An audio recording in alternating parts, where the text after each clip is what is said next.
Hola, buenas tardes. ¿Cómo estáis? ¿Qué tal? Eh, ¿Me escucháis bien? No sé si me podéis confirmar. Vale, perfecto. Bueno, muchísimas gracias y perdón por la paciencia, perdón por la demora. Estaba terminando una reunión y ya sabéis que se entrecorta. Ahora hablamos un poquito de esto, Cindy. Y bueno, ya sabéis que, que nunca tienen fin las reuniones, ¿vale? Entonces mil disculpas, pero bueno, han sido solo un par de minutitos.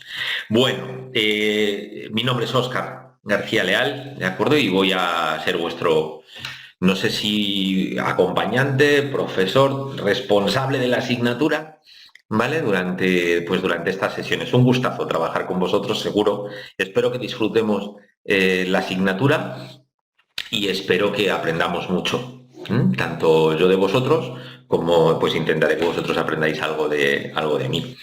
Bueno, por lo que veo, estáis en Latinoamérica, supongo que Ecuador y o Colombia, o Ecuador y o Colombia, sí, y Colombia, seguramente, pero bueno, vale, Colombia, genial. Bueno, pues ya sabéis, que si yo no recuerdo mal, con Panamá, vale. Revisemos entonces pues eso, las diferencias horarias, ¿vale? No sé cómo os aparezca a vosotros, pero estad pendiente porque además este fin de semana en España se cambia la hora, se adelanta una hora y por tanto, pues bueno, nada más se trata de estar pendientes para empezar a la hora correcta. Os cuento un poquito cómo vamos a distribuir la sesión de hoy. ¿Vale? Primera parte, presentación de la asignatura. Es una presentación estándar, hacemos la misma todos los docentes con la finalidad de, bueno, pues trasladaros los mismos contenidos, que no haya ambigüedades, aunque luego cada uno, yo os comentaré algunas, buenas tardes Yuri, os comentaré algunas cositas, particularidades que yo creo que son importantes. En esa presentación de la asignatura vemos un poquito dinámicas de trabajo, ¿vale?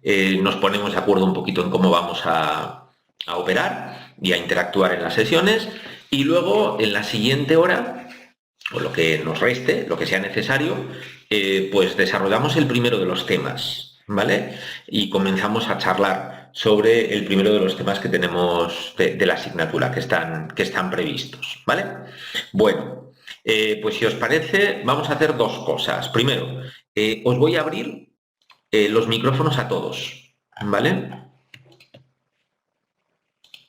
En estos momentos yo ya os los he activado, ¿vale? Esto quiere decir que en la parte de arriba de vuestra pantalla seguramente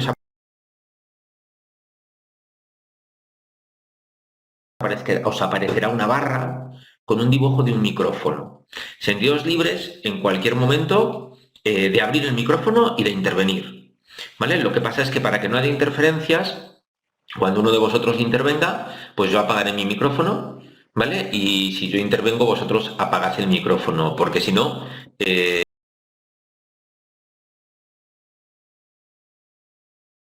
pues empieza a haber ruido de fondo y esto es un verdadero lío, ¿vale? Normalmente me gusta hacerlo así, yo los abro. Si alguno, porque se ha incorporado un poquito más tarde, encuentra que el micrófono no lo tiene activo y quiere intervenir, pues simplemente que me escriba, oye, tengo mi micrófono apagado y yo se lo abro en ese momento y adelante. Podéis intervenir vía micrófono, podéis intervenir vía chat. Cualquiera de las dos opciones, la que os venga mejor en, pues en función de dónde estéis, ¿vale? Porque, bueno, pues hay veces que no tenéis la posibilidad de abrir micrófono porque a lo mejor estáis en una sesión o en una reunión o lo que sea, o trabajando y podáis aprovechar o en un hueco y no queráis hablar porque hay gente alrededor. ¿Queréis intervenir por chat? Pues maravilloso. De hecho, yo estoy permanentemente mirando el chat. Es una habilidad que uno desarrolla en estas cosas. Bueno, se me puede pasar contestaros algún comentario, intento no dejarme ningún comentario y si por alguna razón no contesto, decidme, oye, insistidme, ¿vale? Que no me has contestado, porque en ningún caso será porque no quiero contestar, ¿vale? Intentaré siempre, sino por despiste, porque de repente si escribís varios, pues el scroll hace que se me pueda perder algunos de los mensajes, ¿vale? Pero bueno. En cualquier caso, esas son las dos vías de comunicación, son los dos aspectos. Abrir micrófono cuando queráis, cuando consideréis oportuno, y por chat, ¿vale? Perfecto, Milardo, pues así, como vosotros prefiráis, ¿vale? La sesión empezará siempre, salvo circunstancias excepcionales, a la hora exacta, ¿vale? A la hora en punto. Me gusta ser súper respetuoso con las horas de inicio. Si de hecho suelo conectarme 10 minutitos antes, sí, poneros siempre el mismo mensaje, buenas tardes, tal, pues comenzamos a la hora prevista, o como hoy, por ejemplo, 2 minutitos más. Pero normalmente esto es extraordinario, normalmente nunca tengo reuniones, intento no tener reuniones cerca, ¿vale? Entonces, intentaremos siempre comenzar a la hora en punto y terminar también a la hora en punto, ¿vale? De cara al desarrollo de las clases, como vamos a ver ahora, tenemos tiempo suficiente para desarrollar los contenidos. Tenemos clases de refuerzo si es necesario y por tanto, honestamente no me siento presionado a tener que necesariamente terminar todos los días todos los contenidos, aunque no me guste ir desfasado. Pero si un día me desfaso, no os preocupéis que empezamos desde desde donde nos hayamos quedado. Desde luego, lo que quiero es que los conceptos queden claros, ¿vale? Es una asignatura densa, no os voy a engañar, es una asignatura que para muchos de vosotros, si no estáis familiarizados, que muchos no lo estaréis, con aspectos de investigación metodológicos, de cómo desarrollar una investigación, pues os puede resultar muy abstracta tal vez, y por tanto mi trabajo consistirá en intentar que estos conceptos queden bien ejemplificados y los entendáis claramente. Yo no tengo intención de hacer presentaciones donde veamos todos los conceptos en detalle, ¿de acuerdo? Y sobre todo donde veamos todo lo que aparece en el temario, porque ya os lo podéis leer vosotros, sino que mi intención es destacaros en estas sesiones los elementos que yo considero que son claves fundamentales para que podáis entender con tranquilidad, de una manera fácil, el temario, ¿vale?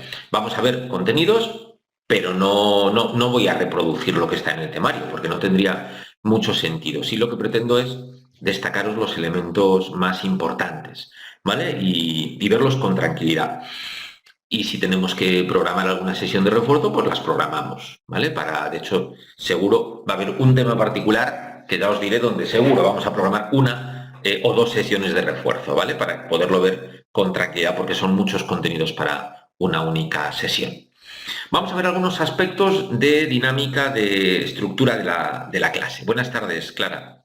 Bueno, vamos a ver primero calendario, los periodos, que lo tengáis claro, un poquito la programación, criterios de evaluación. Y vemos luego, bueno, finalidad y objetivo, por aquello de aterrizarlo, el temario, las actividades que hay que realizar y bueno, y cómo estamos en contacto, que va a ser muy sencillo.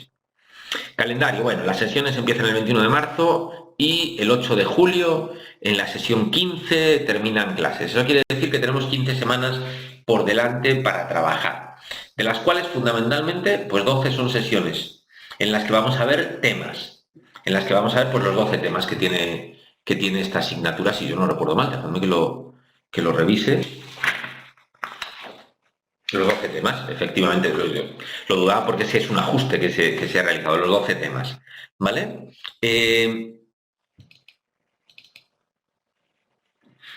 Tenemos a lo largo de estos 12 temas 3 actividades. A ver, perdonad que estoy haciendo aquí clic en las barras, vale. Tenemos a lo largo de estos 12 temas 3 actividades que hay que desarrollar, que os las voy a explicar. Tenemos las sesiones previstas en las que se presentan las actividades, ¿de acuerdo? Y ahora os las voy a comentar, es las actividades que tenemos que desarrollar.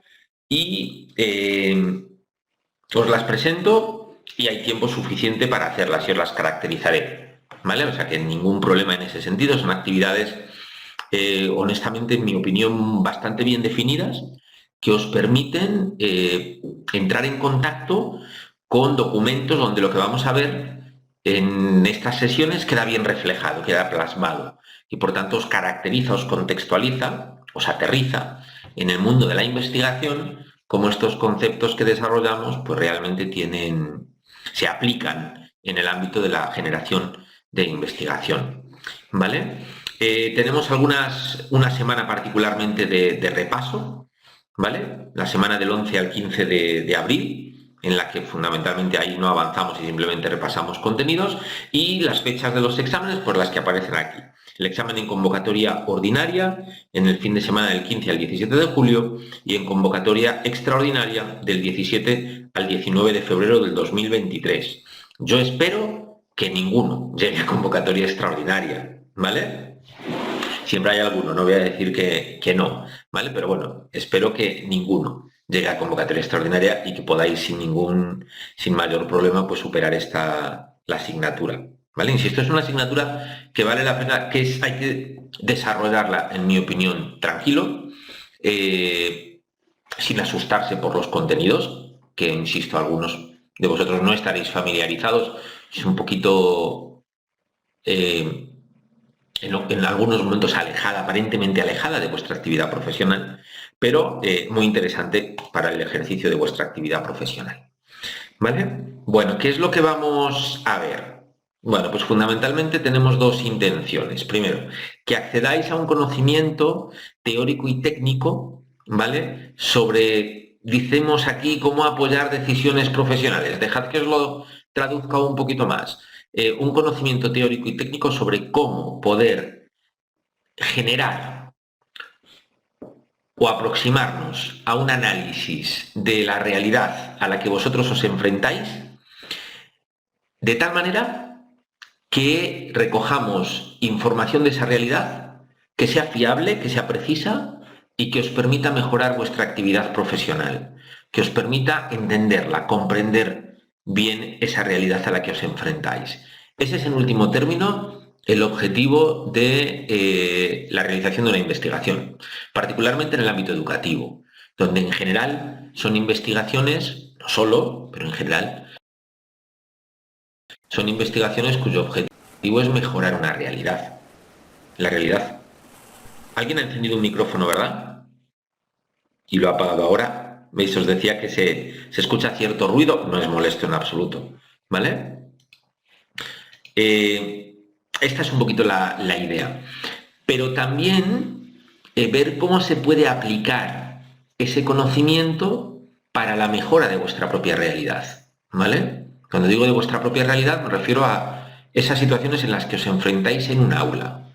Por ejemplo, ¿de qué depende la comprensión lectora? ¿Cómo puedo hacer para que un niño mejore la comprensión lectora? O para que un grupo de niños mejore la comprensión lectora. ¿Cómo puedo entender de qué depende o qué puede estar afectando a una alta prevalencia de conductas de bullying o de acoso en el aula o en la escuela? ¿Y cómo puedo a partir de ahí diseñar un programa de intervención sobre cómo prevenir o cómo actuar sobre conductas de acoso en la escuela?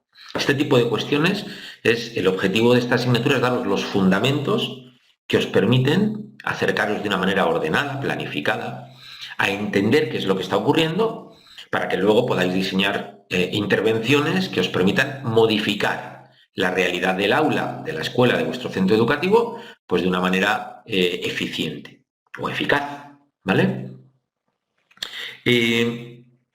Vamos a hablar de procedimiento, ¿cómo vamos a desarrollar esto? Bueno, pues fundamentalmente con dos maneras que van a determinar los dos elementos que se van a evaluar, ¿vale? Por un lado, con la realización de ese proceso de evaluación continua de las tres actividades que tenéis, que van a suponer el 40% de la calificación final, ¿vale? De la final. Y por otra parte, ese dominio de elementos teóricos, metodológicos, fundamentales, pues lo vamos a evaluar en un proceso o utilizando un procedimiento de pues, un examen, ¿de acuerdo? Y por tanto va a haber una evaluación continua, actividades, tareas y una evaluación de resultados o final, que es el examen. Un examen que va a consistir en preguntas de verdadero o falso, ¿vale?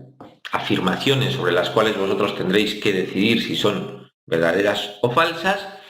Hablar del examen el primer día me parece una cosa terrible, como lo vamos a hacer a lo largo de sesiones en otra ocasión, pues bueno, lo paso un poquito por encima, pero bueno, os lo enuncio de una vez porque esta presentación es la que nos piden que usemos todos y bueno, aquí lo pone, ¿vale? Y el examen constará también de un pequeño supuesto, ¿vale? Con 6 preguntas sobre casos prácticos. Nah, también es un enunciado con 6 preguntas al respecto de esa situación, problema, también de verdadero y falso. Bueno, lo importante, pues que van a suponer este examen el 60% de la calificación y más importante todavía, que es necesario aprobar el examen para que se considere las actividades, las tareas desarrolladas. Es decir, si uno hace el examen, perdón, si uno hace las actividades y tiene una calificación maravillosa, un 10, ¿vale? Pero hace el examen y tiene un 4, pues ha suspendido el examen y por tanto ha suspendido la asignatura, ¿vale? En ordinaria. Pero esa calificación de 10 en las actividades prácticas se guarda para el examen de extraordinaria. Por tanto, una vez que apruebes el examen de extraordinaria, pues la puntuación de las actividades prácticas se considera, ¿vale? Y no digo más sobre esto, que francamente no nos agobiemos. Mira, un supuesto, María, es fundamentalmente una situación o una propuesta de investigación y preguntas sobre esa propuesta, ¿vale? Ya está, no es más que eso. Por ejemplo, una persona está interesada, un profesor está interesado en entender las razones por las cuales se observa un absentismo escolar elevado en su aula o en su centro escolar. Y luego os hacemos preguntas sobre eso. ¿Sería más adecuado utilizar una investigación cuantitativa o cualitativa? ¿Verdadero o falso? Bueno, esto no sería verdadero o falso. ¿Sería adecuado utilizar una investigación cuantitativa? ¿Verdadero o falso? Ya está. No es más que eso. ¿De acuerdo? Afirmaciones sobre una situación. ¿De acuerdo? Pero es muy sencillo. El supuesto suele ser muy breve. Insisto, vamos a tener una sesión donde vamos a hablar exclusivamente del examen, ¿vale? Y por tanto, ahí os comentaré estos detalles. Milagros, dice, para aprobar la materia hay que aprobar el examen fundamentalmente. Pues sí, porque si suspendes el examen no se considera las actividades prácticas y si apruebas las actividades prácticas, si apruebas el examen, tienes también que hacer actividades prácticas, ¿de acuerdo? Tendrás que hacer también actividades prácticas, porque la única manera de hacer el examen y no las actividades prácticas y aprobar es sacar un 10, fundamentalmente, o un 9 y pico, ¿vale? Con lo cual no arriesguemos, hay que hacer las actividades prácticas y hay que hacer un buen examen, aprobar el examen y hacer las actividades prácticas. ¿Vale? Bueno, finalidad de la asignatura, pues voy a ir muy rápido porque ya os lo he mencionado. Contribuir a la innovación educativa en último término, ¿vale? A través de trabajar en propuestas psicopedagógicas válidas y fiables y sobre todo a partir de la elaboración de investigación que nos permita poder elaborar propuestas psicopedagógicas válidas y fiables, ¿vale? Objetivo, ahora te contesto, Angie. Objetivo, pues que podáis elaborar propuestas profesionales elaboradas a partir del conocimiento de una metodología de investigación, siempre orientada a la innovación educativa. Bueno, ya os lo he comentado, ¿vale? Y ahí aparecen los objetivos específicos, ¿vale? Reconocer el valor de la fundamentación teórica en la actividad profesional, en vuestro ejercicio profesional, es decir, que toda vuestra intervención esté siempre fundamentada en la revisión y el conocimiento de lo que otros han hecho antes y del área, ¿vale? Saber cómo formular y planificar una propuesta de investigación, esto es, yo os diría, es el objetivo específico y fundamental de esta asignatura, ¿vale? Conocer los tipos y diseños de investigación más habituales y las principales técnicas de recogida y análisis de datos, muy por encima, pero conocerlas, por lo menos tener claro los elementos diferenciadores, ¿vale? Y aprender a interpretar los resultados de una investigación. Fundamentalmente, aprender a interpretar los resultados de la investigación, ¿vale? Como os decía, el temario está estructurado en 12 temas, Y a su vez, bueno, pues aquí está dividido en 5 grandes bloques. Pero antes te contesto, Angie. ¿Y el trabajo de grado? ¿A qué te refieres con el trabajo de grado?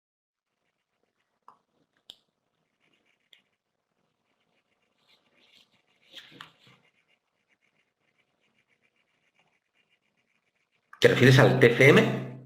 ¿Al trabajo de fin de máster? Ok, a ver, el TFM. Esta asignatura, os voy a ser muy honesto, pues no tiene como objetivo preparar el TFM en absoluto. Pero es verdad que esta asignatura os va a dar unas bases, os tiene que dar unas bases sólidas que os resulten útiles, muy útiles, para preparar vuestro TFM, ¿vale? Para preparar vuestro TFM. Sobre todo si son TFMs de modalidad básica, ¿vale? Donde el objetivo es diseñar una investigación. O incluso si es de modalidad aplicada o de intervención, esta asignatura os tiene que permitir poder, por ejemplo, diseñar una buena estrategia de evaluación de la eficacia de vuestra intervención, ¿vale? Entonces, aunque la asignatura no tiene como objetivo elaborar el TFM, ni mucho menos, pero es verdad que es una asignatura que os puede resultar muy útil para elaborar vuestro TFM. Sugerencia, si estáis dando vueltas a una posible pregunta de investigación o un posible tema a desarrollar en el TFM, tomad ese tema como elemento a partir del cual intentar aplicar todo lo que estamos viendo, todo lo que vamos a ver, mejor dicho, ¿vale? De tal modo que mientras desarrolláis la asignatura, podáis ir dando forma a esa propuesta de investigación, ¿vale? E ir de algún modo no oficial avanzando en la definición de pregunta, de los objetivos de investigación, de cómo abordarlo, ¿vale? Os puede resultar muy útil la asignatura, ¿vale? Bueno, mirad, vamos a ver un poquito los temas, grandes temas que vamos a desarrollar. 5 bloques, dice ahí. Primer bloque, temas 1 a 4. Fundamentalmente es un tema introductorio, pero fundamental, que tiene como objetivo identificar, reconocer cómo desarrollamos una investigación y cómo abordamos el proceso de diseño e incluso de informe o de elaboración de un informe de los resultados de la investigación. La estructura habitual de un proyecto de investigación y la estructura habitual del informe que utilizamos para reportar los resultados de una investigación. ¿Vale? Bigberto, dices, el llamarla TFM varía en algo a la tesis usual que todos hemos hecho en el pregrado. Pues que es un trabajo de fin de máster. La verdad es que desconozco en pregrado, en Colombia, cómo estructuráis los trabajos de fin de grado, pero he vivido muchos años en México y sí conozco cómo se estructuran los trabajos, no difiere mucho, ¿vale? Es muy parecido, ¿de acuerdo? Muy, muy semejante. Primer bloque, por tanto, nos vamos a centrar, fijaos, el primer tema, que es el que vamos a ver hoy, introducimos qué es una investigación y qué papel juega la innovación, ¿vale? Segundo tema, hablamos sobre el proceso, cómo planificamos una investigación, cómo la abordamos, el proceso de planificación de la investigación y el proceso de desarrollo y de ejecución de un proyecto, de la propuesta de un proyecto. Y el cuarto tema es el proceso de escritura, cómo estructuramos, que es verdad que hay un cierto consenso, cómo estructuramos un informe de investigación, ¿de acuerdo? No solo el proyecto, sino también la presentación del informe.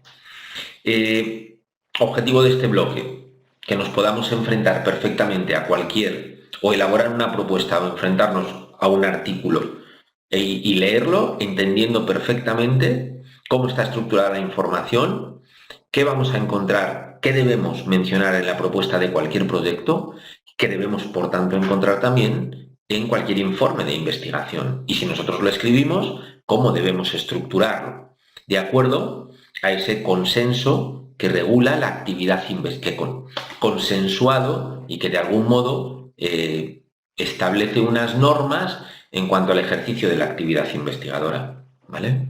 Bloque 2. Aterrizamos ya en cómo ponemos en marcha la investigación, ¿vale? Y fundamentalmente en estos 3 temas nos centramos en analizar qué es, a qué nos referimos cuando hablamos de diseño de una investigación y a los 2 grandes tipos de diseños existentes, los diseños cuantitativos y los diseños cualitativos. Y nos centramos en tipos de diseños cuantitativos y tipos de diseños cualitativos, de una manera sencilla, espero poderlo trasladar de una manera sencilla. De hecho, vamos a centrarnos en los temas 5 y 6 en diseños cuantitativos y en el tema 7 en diseños cualitativos, ¿vale? Insisto, de una manera muy pausada y marcando las principales diferencias. Lo que me interesa es que tengáis claro, perfectamente claro, qué diferencia hay entre un diseño cuantitativo y un diseño cualitativo. Terminamos este bloque y vosotros tenéis que ser capaces de no solo plantear una buena pregunta de investigación, bloque 1, sino de plantear cómo desarrollar esa investigación, bloque 2, ¿vale? Bloque 2. Y a partir de aquí nos vamos al bloque 3. Temas 5, 8, 9, 10, 11 y 12. 5 temas. ¿Y qué vamos a hablar aquí? Ya tenemos la propuesta, los pasos que propongo dar para una investigación y ahora nos centramos en ¿y cómo los doy? ¿Qué instrumentos utilizo para recoger datos? ¿Qué hago con esos datos? ¿De acuerdo? Nos centramos entonces en cómo medir y cómo analizar datos cuantitativos y cualitativos, propios de diseños cuantitativos y propios de diseños cualitativos. Así que aterrizo un poquito más y me centro en cómo recojo información y cómo analizo información. Fijaos, tema 8, lo tengo aquí delante, que es el temario que vosotros tenéis ya en vuestro aula. Ya hablamos un poquito del aula, ¿vale? Nos centramos primero en instrumentos y recogida de información cuantitativa. Técnicas de recogida, la observación, el diseño de cuestionarios, diferencias que hay con encuestas, los conceptos de fiabilidad y validez fundamentales. Aprendemos a seleccionar un buen cuestionario, si es el instrumento que vamos a utilizar, y aprendemos a interpretarlo. O aprendemos a elaborar un cuestionario, si lo queremos hacer nosotros, o a elaborar una plantilla observacional, si queremos acercarnos y utilizar la observación como estrategia de recogida de información. ¿Vale? En el tema 10 nos centramos en cómo analizamos datos cuantitativos, el más difícil. No son 5 bloques, son 3 bloques. ¿Cómo analizamos datos cuantitativos? ¿De acuerdo? Es el tema más complicado. Vamos a dedicar seguro 2 sesiones, ¿vale? Porque quiero ir despacio y de hecho lo vamos a ver solo los elementos esenciales, ¿vale? Y más importantes. Y en el tema 11 nos centramos en cómo analizamos información cualitativa, ¿vale? Cómo analizamos información de diseños, utilizada en diseños cualitativos y técnicas de análisis de los diseños cualitativos. Y terminamos finalmente con el tema 12, aterrizando todo lo que hemos visto, en qué impacto tiene y cómo podemos utilizarlo para el desarrollo de acciones innovadoras, para innovar en el aula. Así que, como podéis ver, se deriva, emerge de todo esto que os cuento, que una tesis fundamental en este máster es que para poder innovar, la innovación no nace de la creatividad, la innovación nace de una adecuada planificación y de una adecuada comprensión de la realidad sobre la cual tú quieres innovar. Y para entender bien esa realidad es necesario investigar. O bien vosotros, ¿de acuerdo? O bien es necesario revisar bibliografía, revisar un área, para ver lo que otros han hecho antes y saber entender eso que otros han hecho antes para poderlo utilizar vosotros para el diseño de una acción innovadora, ¿vale? La innovación va, por tanto, de la mano de la investigación. Si no hay investigación hecha por vosotros o por otros, no puedes innovar, o la probabilidad de que te salga algo innovador y que realmente suponga una mejora, un cambio sobre vuestra realidad, va a ser aleatoria, ¿vale? Va a ser el resultado del azar. ¿vale? Si no hay investigación, va a haber innovación y no podéis innovar si antes no acudís a un análisis de lo que sabemos sobre la realidad, ¿vale? Y fundamentalmente estos son los contenidos que vamos a desarrollar en la asignatura. Bueno, tenéis 3 actividades, ¿vale? Un foro y 2 actividades más. Vais a tener 2 foros. El foro habitual en las asignaturas de pregúntale al profesor, o sea, a mí.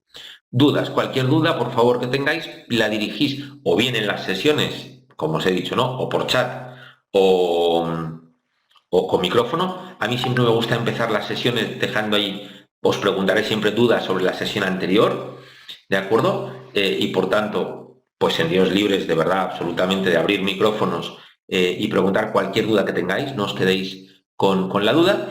Si la duda surge conforme cuando leáis los temas, oye, pues maravilloso. Pues lo trasladáis a través del foro y yo os contestaré. Yo me atrevo a sugeriros, a mí me encantaría que os leyerais las sesiones, el tema, antes de la sesión. Y yo no tengo ningún problema en desarrollar los contenidos de la manera estructurada en la que yo os los voy a traer, o bien ir saltando, ¿de acuerdo? A partir de las preguntas que vosotros me podáis hacer. Si veo que nos despistamos demasiado, ya os diré hasta aquí y volvemos a continuar de una manera ordenada.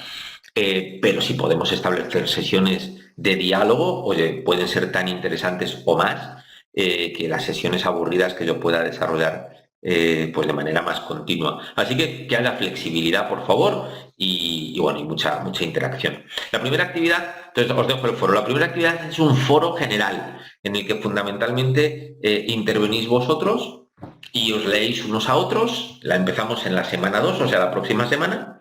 Y la idea de ese foro es pues discutir, dar vuestra opinión sobre el papel que puede jugar la investigación en la actividad del psicopedagogo, ¿vale? Revisando lo que han hecho algunos autores, propuestas, comentándolas y comentando sobre las opiniones de vuestros compañeros.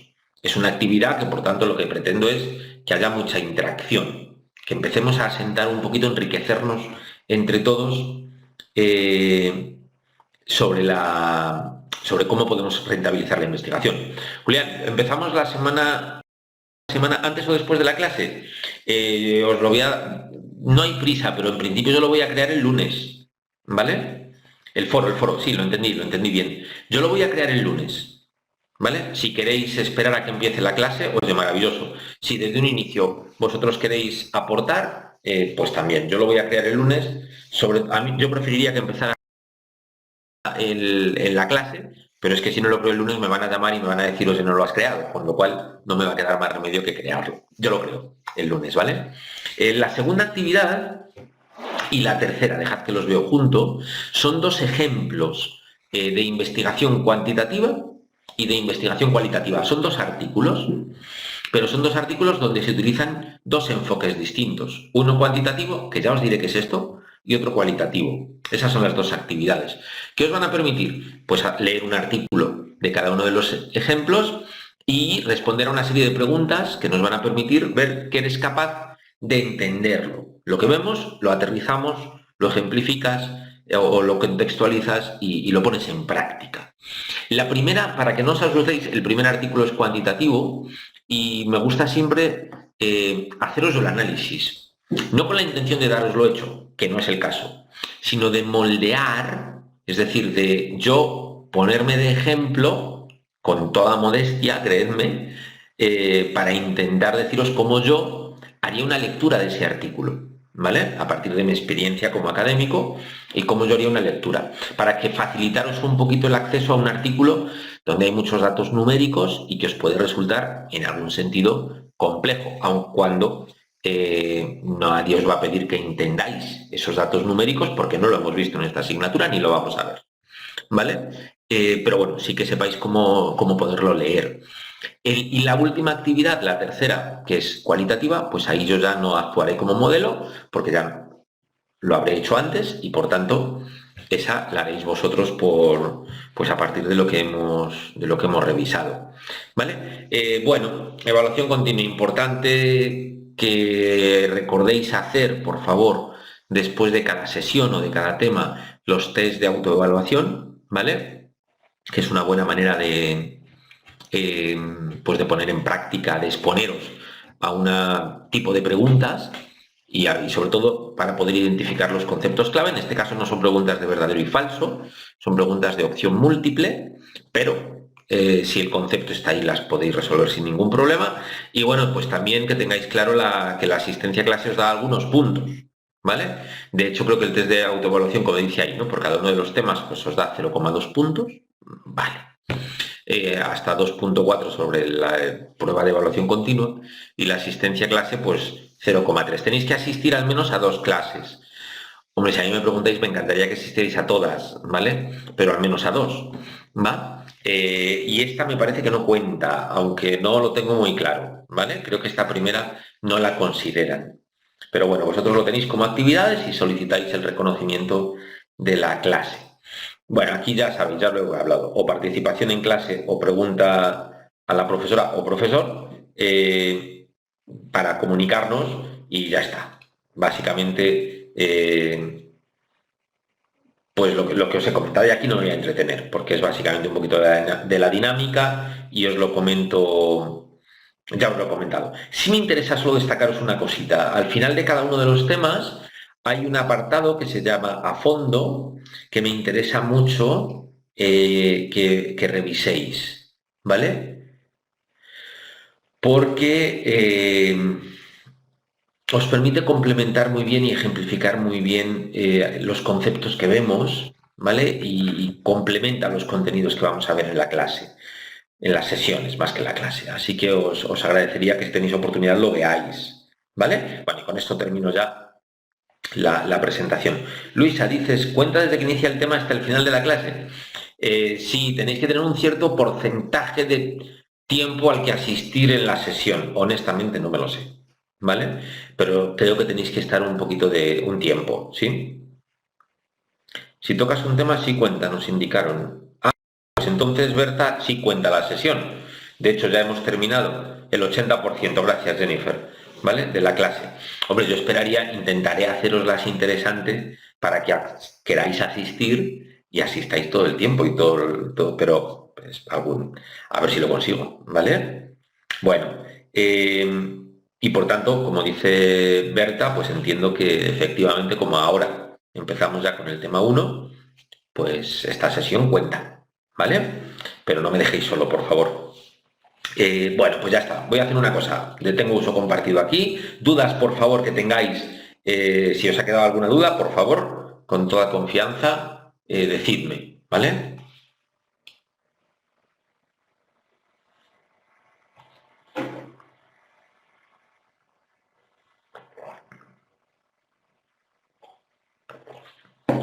Bueno, ¿no hay dudas? Vale, perfecto. Genial. De todos modos, si tenéis dudas, pues ya sabéis, el foro y si no lo hablamos en la siguiente sesión que tengamos. Voy a volveros a abrir a todos los micrófonos por si ha llegado alguien que no se lo haya abierto, por si queréis intervenir. Uf, a ver, perdonad porque luego esta herramienta no es nada... Vamos a ver.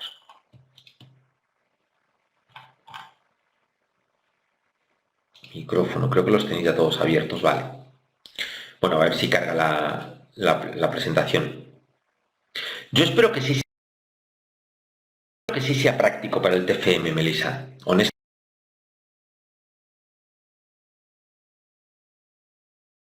creo que...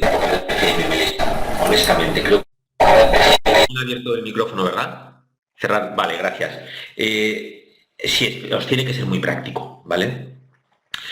Desde un inicio, yo os diría, no corre prisa, pero lo antes posible, bueno, sin prisa, id intentando pensar un problema de investigación, definidlo como intuitivamente ahora a vosotros os surge. Por ejemplo, uno pudiera definir, yo quiero estudiar la relación entre memoria y lectura o comprensión lectora. ¿vale? Ya está. O quiero estudiar la relación entre, yo qué sé,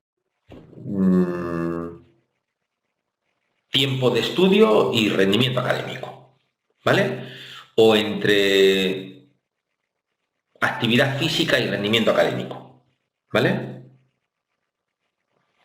Y a partir de ahí, de ese planteamiento, lo vamos a ir definiendo poco a poco y espero que y lo vais vosotros definiendo en los términos que vamos a estar desarrollando para acotarlo mucho más. Las definiciones que yo os he dado de problemas son malas definiciones, porque son muy generales fundamentalmente, ¿vale? Pero eso lo vamos a ir viendo. Becuerto, ¿os puedo dar un formato? No, no, porque para eso tenéis una asignatura de TFM en la que lo vais a ver y insisto, esta no es una asignatura en la que el objetivo sea desarrollar el TFM, aunque os pueda ser útil, ¿vale? Cuando estéis con el TFM, tranquilos que tenéis tiempo suficiente. De todos modos, ya os anticipo, si nosotros vamos a ver en esta sesión cómo plantear un proyecto, ¿vale? Y un TFM es, en último término, un tipo de TFM, el planteamiento de un proyecto, pues estamos de acuerdo en que buena parte de lo que vamos a ver lo vais a trasladar de manera prácticamente directa al TFM, más allá de que pueda haber pequeñas variaciones derivadas de que efectivamente la ONIR os proporciona una plantilla. TFM es trabajo de fin de máster, Cindy, ¿vale? Es eso que vas a tener que hacer para poderte titular, ¿vale? El trabajo de fin de máster. ¿Va? Venga, vamos a comenzar. Tema 1. Introducción a la investigación y qué quiere decir esto de... Nada, de qué quiere decir esto de innovar en educación. ¿Qué vamos a ver? Hoy es un día muy introductorio. Uno, ¿qué es investigar? ¿Qué pretendemos hacer cuando investigamos? ¿Y qué instrumento tenemos para hacer investigación? Que es eso que llamamos método científico, que no es más que una práctica consensuada entre todos aquellos que nos dedicamos a hacer investigación. Y nada más, es una manera ordenada de generar conocimiento y que en general todos los que hacemos investigación consensuamos que es una buena manera. Obviamente no es la única, pero es la que consensuamos que es una buena manera. Que nos va a guiar, esto es adquirir conocimiento sobre algo muy concreto, sobre algo específico, correcto. Correcto. Primer tema, vamos a centrarnos en eso. Segundo, ¿qué es innovar?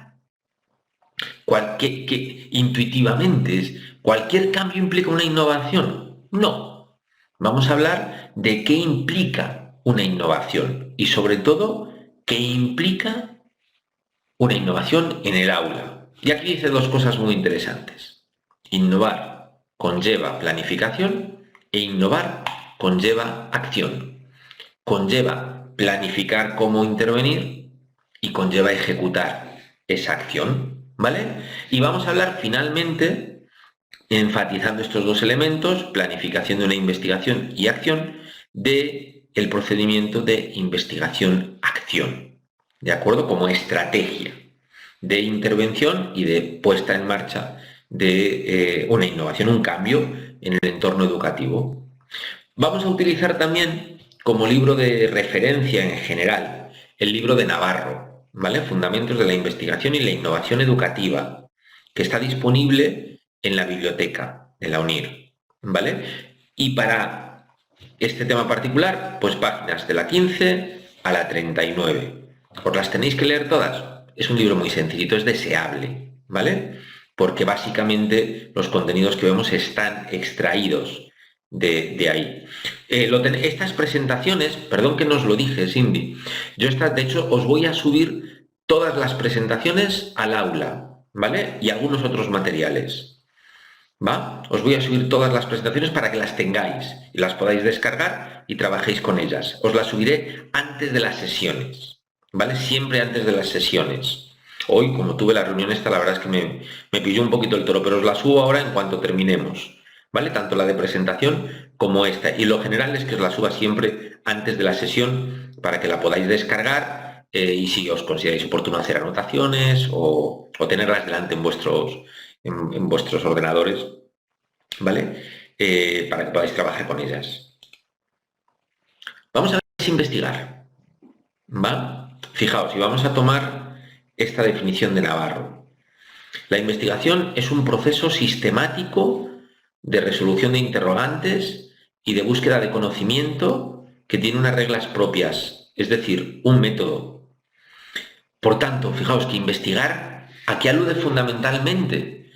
Pues a la aplicación de una estrategia o de un método particular para acercarnos al análisis de problemas o al análisis de interrogantes. Cuando decimos que investigamos, fundamentalmente decimos que aplicamos un método científico, ¿vale? No es nada que pulula por ahí. Por tanto, para que uno haga investigación, por lo general, lo que hace es seguir una manera muy ordenada y planificada de acercarnos a un fenómeno, a una realidad, para intentar explicarla o comprenderla, ¿vale? Cualquiera de los dos casos. Pero es un método, una manera muy particular de acercarnos. Si es un método, ¿sobre qué podemos investigar? Pues sobre lo que se os pueda ocurrir, ¿vale? Y hay infinitos temas de investigación.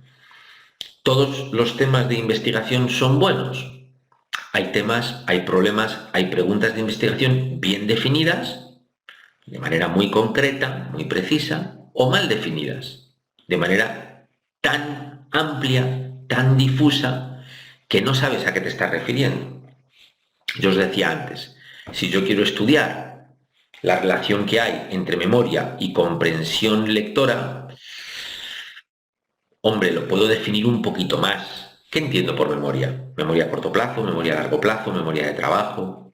¿Cómo voy a medir memoria? ¿Entendida de qué manera? ¿Qué entiendo por comprensión lectora? Capacidad para reconocer enunciados, para dar un contenido semántico, ¿de acuerdo? Puedo definirlo mucho mejor. Paula, dices, ¿investigar es un método o desarrollo la investigación a través de un método?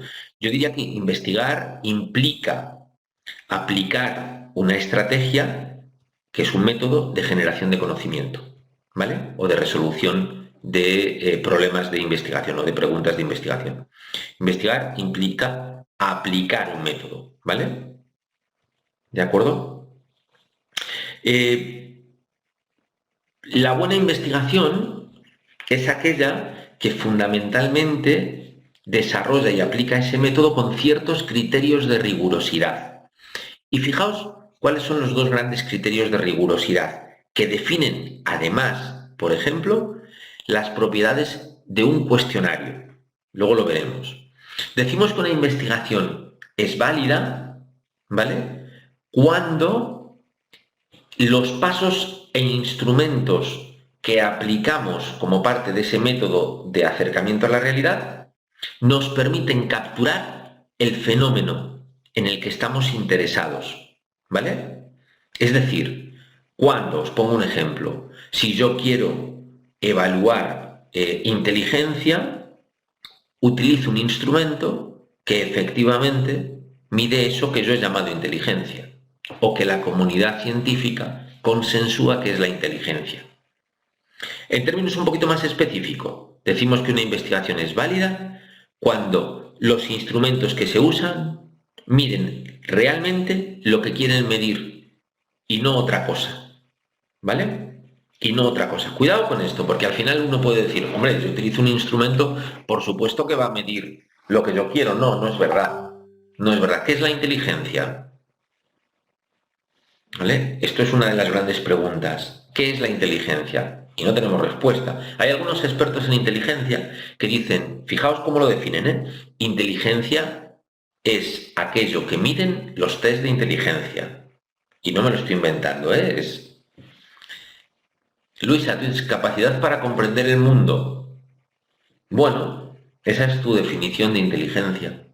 Pero yo puedo ser, por ejemplo, muy exitoso, ¿vale? En mi comportamiento en el día a día y no entiendo el mundo, ¿vale? Y no comprendo. ¿Qué quiere decir comprender el mundo? ¿Vale? Cindy, son las habilidades que pueda tener una persona para resolver una situación. Bueno, es una manera de definirlo, ¿vale? Habilidades que pueda tener una persona. ¿Los animales no son inteligentes? Te lo planteo. Aquí podemos discutir un montón de cosas, ¿vale? Solo os voy a comentar un poquito de dónde vengo yo para que me entendáis alguno de los comentarios. Yo soy psicólogo experimental y he hecho muchos años investigación en conducta animal, ¿vale? Particularmente estudiando conducta de riesgo y de incertidumbre en animales y en humanos también, procesos de toma de decisiones. Y por tanto tengo una formación en psicología experimental conductual, para ser exactos, ¿vale? Para que os hagáis una idea, aunque mi formación es en ciencia cognitiva, durante muchos años he trabajado y dirigido un centro de investigación en conductismo, bueno, en un enfoque conductual. Algunos de vosotros habréis oído hablar de los primeros psicólogos. Los primeros psicólogos estaban interesados en el estudio de la inteligencia animal, ¿vale? Y no diferenciaban inteligencia animal de inteligencia humana, porque definían la inteligencia como la capacidad de adaptación de un organismo a un medio ambiente cambiante, ¿vale? Sergio, dices habilidades para interpretar y solucionar de la mejor manera. Pues es una manera de definirlo. Igual que la facultad de la mente. Hombre, decir que es una facultad de la mente es muy general. Este es el tipo de definiciones que en investigación tenemos, Mónica, que acotar mucho más, ¿vale? Que acotar muchísimo más. Pero esto lo dejamos a los filósofos, ¿eh? Porque si no nos podemos volver locos. Como aportación, como definición, me parece adecuado. Fijaos, decimos que una investigación es una buena investigación cuando, para empezar, nos está permitiendo medir exactamente aquello que yo quiero medir. O medir aquello que yo quiero medir, ¿vale? Porque decimos que una investigación es fiable cuando los instrumentos que aplicamos para medir algo lo miden de manera precisa. Y fijaos lo interesante, yo puedo tener un instrumento estupendo que mide siempre lo mismo, pero resulta que no mide lo que yo quiero, mide otra cosa, ¿vale? O puedo tener un instrumento que sí mide lo que yo quiero medir, pero donde la puntuación cambia, no es preciso.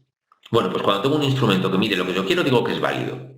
Cuando tengo un instrumento que mide de manera precisa algo, digo que es fiable. Y una investigación buena es la que es válida y fiable. Es decir, es la que me permite medir el fenómeno en el que yo estoy interesado y además medirlo bien, ¿vale? Ese concepto de validez y fiabilidad es definitorio de una buena investigación.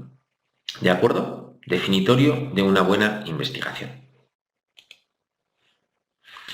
Siguiente pregunta. ¿Cómo demonios hacemos para poder obtener conocimiento válido y fiable? Bueno, pues siguiendo un método, ¿vale? Siguiendo una serie de pasos consensuados que nos permiten, que nos incrementan la probabilidad de que el conocimiento general me permita entender lo que yo quiero entender y me permita obtener información que lo describa de manera precisa, ¿vale? Sea válido y sea fiable. Fijaos, dice Navarro, el método en una investigación equivale a los pasos o el procedimiento que se utiliza para dar respuesta a una cuestión o problema y describe también el proceso utilizado para obtener la información y analizarla. Y eso es el diseño. Ya hablaremos con más precisión en qué se entiende por método y diseño. Método, los pasos; diseño, cómo hago para obtener información y cómo la analizo. El método científico, como os decía antes, es una serie de pasos estructurados que me permiten garantizar, incrementar la probabilidad de que el conocimiento que yo obtenga sea válido y fiable. No quiere decir que siempre vaya a obtener un conocimiento válido y fiable, me puedo equivocar, pero incrementa la probabilidad de que el conocimiento sea válido y fiable. Si yo genero un conocimiento válido y fiable, podré hacer una intervención acertada, ¿vale? La mayor parte de la investigación en educación, aunque no solo, tiene como objetivo ser aplicada, mejorar una realidad. Si yo consigo obtener conocimiento válido y fiable, la probabilidad de que pueda hacer una intervención que apunte, que vaya justo donde yo quiero intervenir, va a ser más alta, ¿vale? Por eso es relevante hacer buena investigación. Pero para poder aplicar este método tenemos que asumir algunos elementos, algunos supuestos, ¿vale? Del método científico. ¿Eso qué quiere decir? Un supuesto es algunos elementos que asumimos que están ahí presentes y si no estuvieran, o que requieren estar para que el método nos permita eso, generar conocimiento válido y fiable. ¿Cuáles son esos supuestos? Primero, orden, que básicamente quiere decir que los fenómenos, que aquellas situaciones que intentamos entender, pues no ocurren aleatoriamente. Es decir, que nuestro día a día no es aleatorio. Es decir, que en el aula, que la realidad en el aula, ¿vale? No ocurre de manera aleatoria, sino que hay un orden en la naturaleza, ¿vale? La presentación sin Dios la subo después, ¿vale? Hoy, luego os la dejaré siempre antes, ¿vale? Que hay un orden en la naturaleza, ¿vale? Segundo elemento, segundo supuesto, determinismo, ¿vale? ¿De qué depende el comportamiento mío ahora? Pues fundamentalmente de lo que me ha pasado antes. Antes en el tiempo inmediato o antes demorado en el tiempo. ¿De qué depende que un niño pueda tener conductas de agresividad? Pues fundamentalmente de la experiencia que tiene, de cómo ha aprendido a responder. ¿De qué depende de que un niño tenga un rendimiento o desarrolle y comprenda, desarrolle una comprensión lectora? Pues fundamentalmente de que haya sido expuesto a unos procedimientos que le hayan permitido adquirir ese proceso o la comprensión lectora. Depende del contexto, es una de las variables, pero también depende de tu historia, depende de a qué has estado antes expuesto, ¿vale? Determinismo, otro elemento fundamental, supuesto, del método científico. Si yo no asumo que lo que ocurre, lo que yo estoy observando, depende de algo que ha ocurrido antes, el método científico no va a ser una buena herramienta, no me va a permitir, ¿vale? No tendría sentido. Y el último elemento, comprobabilidad, ¿vale? Es decir, que es posible obtener evidencia acerca de por qué ocurren las cosas, ¿vale? Estos son tres supuestos importantes. Comprobabilidad. Yo puedo crear una situación que me permita comprobar de qué y por qué ocurren las cosas. Bueno, orden en la naturaleza, determinismo, ¿vale? Y comprobabilidad son tres supuestos fundamentales del método científico, de esta manera ordenada de acercarnos a una realidad para intentar entenderla, ¿vale? Bueno, supuestos, pero ahora, ¿cuándo el conocimiento generado decimos que es científico? ¿Vale? ¿Qué tiene que ocurrir para que podamos decir que hemos generado un conocimiento científico? Bueno, pues fijaos, vamos a ver algunos elementos. Primero, objetividad. Esto no hace falta aprendérselo de memoria, ¿vale? No hace falta aprendérselo de memoria, pero sí tener claro un poquito qué es el método científico.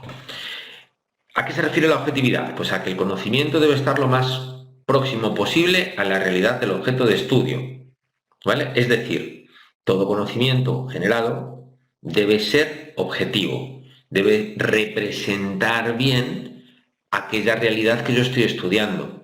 Por tanto, en el método científico vamos a eliminar cualquier grado de interpretación o subjetividad del investigador, ¿vale? Las creencias del investigador se quedan al margen. La subjetividad del investigador se queda al margen o intentamos dejarla al margen. La interpretación que realiza el investigador a partir de lo que él espera que ocurra se queda al margen. Cuando nos acercamos aplicando un método científico, intentamos ser neutrales, asépticos. Observo, obtengo información y la interpreto, pero la interpreto no desde mis creencias, sino desde lo que yo observo, desde lo que yo registro, ¿vale? Buscamos, Sergio, que se pueda comprobar, ¿vale? Hay que eliminar la ideología. ¿Esto ocurre? Pues no necesariamente, ¿vale? Pero el buen investigador tiene que eliminar, en principio, el método está diseñado para que ese elemento subjetivo juegue un papel lo mínimo o no juegue ningún papel, ¿vale? ¿Cuándo decimos que hay un conocimiento científico? Bueno, pues cuando la información, el conocimiento que generamos deriva de la observación de la realidad. está basado en la experiencia, en lo que yo experimento, ¿va? Lo que yo veo, lo que yo oigo, lo que yo registro, ¿vale? Está basado en la experimentación, en la observación de la realidad. Y para eso es fundamental que midamos la realidad. Medir consiste fundamentalmente en describir la realidad de una manera de acuerdo a ciertos criterios que me permite capturar de manera precisa las propiedades de esa realidad, las características. Si yo quiero ver si en un aula hay conductas de agresividad, pues tendré que medir, que cuantificar o que describir verbalmente el tipo de conductas de agresividad o la frecuencia de esas conductas de agresividad. ¿Vale? El conocimiento científico se basa en la experiencia. Fundamental, el conocimiento científico es por definición replicable. ¿Qué quiere esto decir? Que si yo hago una investigación e identifico y digo, por ejemplo, que el rendimiento escolar, académico, medido a través de pruebas de desempeño, depende de las horas de estudio, y yo proporciono datos y mido que me demuestra, que me dicen que efectivamente cuantas más horas de estudio, por ejemplo, mayor rendimiento académico, y imaginaos que concluyo eso, otro autor que haga exactamente lo mismo que yo hice, debería encontrar exactamente lo mismo que yo encontré. El conocimiento científico es por...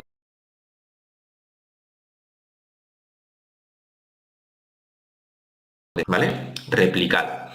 Esto está ahora mismo sometido a una enorme discusión, no porque no sea replicable, sino porque damos por cierto muchos resultados de investigación que no han sido replicados. ¿De acuerdo? Y hay una discusión en el ámbito académico ahora mismo muy fuerte exigiendo que el conocimiento científico y luego la replicación de resultados que, oye, que nosotros nos creemos como que eso es, decimos, ¿no?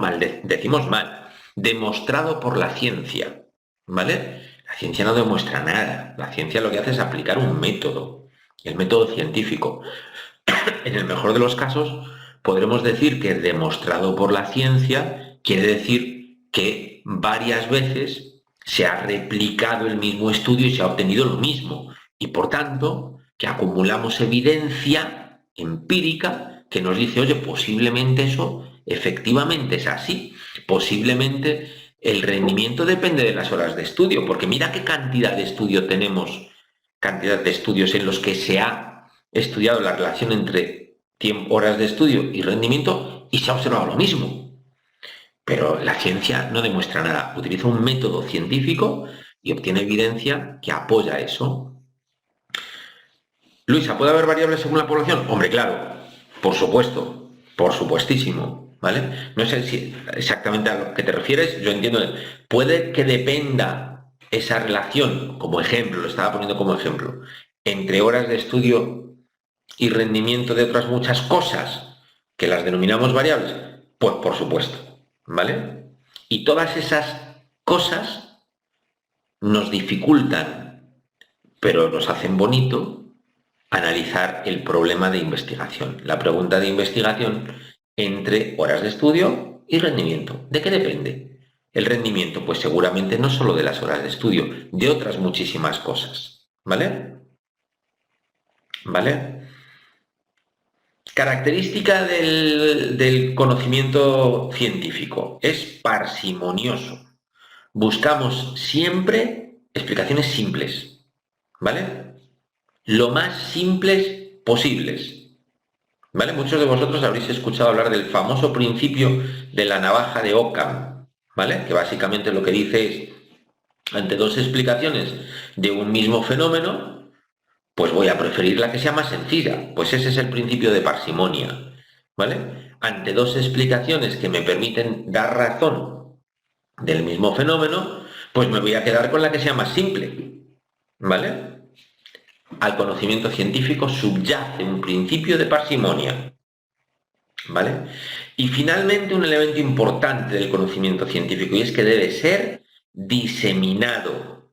¿vale? Debe darse a conocer, debe comunicarse, hay que publicarlo y hay que difundirlo entre nuestros pares o entre personas que se pueden beneficiar del conocimiento científico. Y yo aquí voy a ser siempre muy insistente.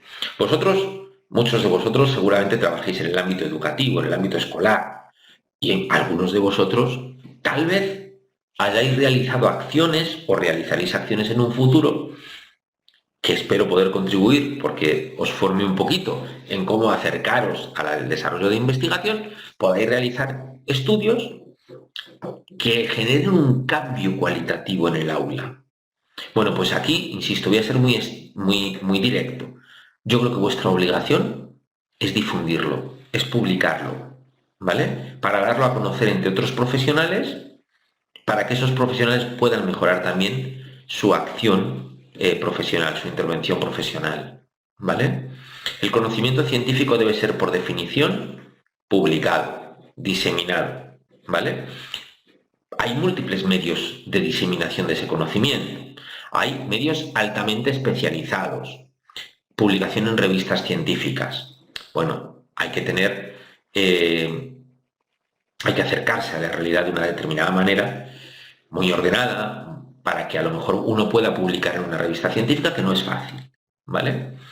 Y genera o requiere una cierta sistematicidad en cuanto a la generación de conocimientos. Pero cuando digo diseminación, me refiero también a, por ejemplo, participación en congresos o escribir un informe técnico y difundirle los resultados a los padres de familia, a los padres de los hijos, padres y madres de los niños de un aula. ¿De acuerdo? Y eso también es diseminación de conocimiento.